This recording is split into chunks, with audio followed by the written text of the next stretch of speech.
My name is Rosalyn Negron. I'm an associate professor of anthropology at the University of Massachusetts, Boston.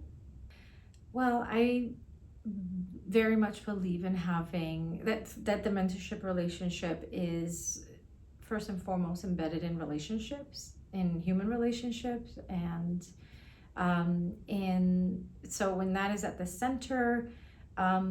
I think a lot of the things that we associate with good mentorship, for example, thinking about the holistic kind of context of a person's life, like all those things,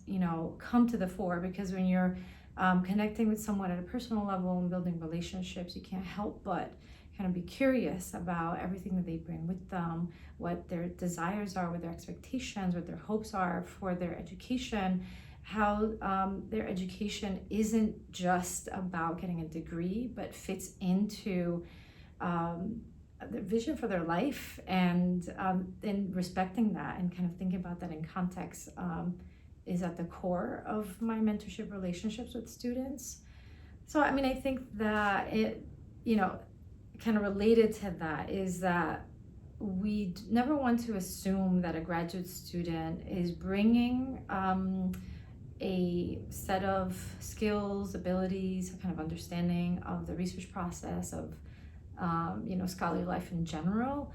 I think that often as mentors, we assume like, okay, the student has successfully completed their undergraduate degree or their master's, they're in a doctoral program, for example. That means that they are ready and they're capable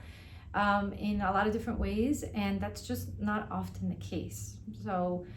there are a lot of specific skills related to navigating graduate school that many of our students don't have. I went from an undergraduate straight to a PhD program, so there's so much that I had to learn as I was going, and through mentorship.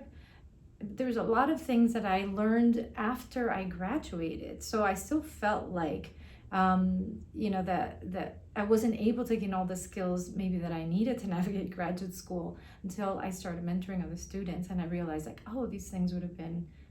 this is what that's about, and this would have been helpful. So I think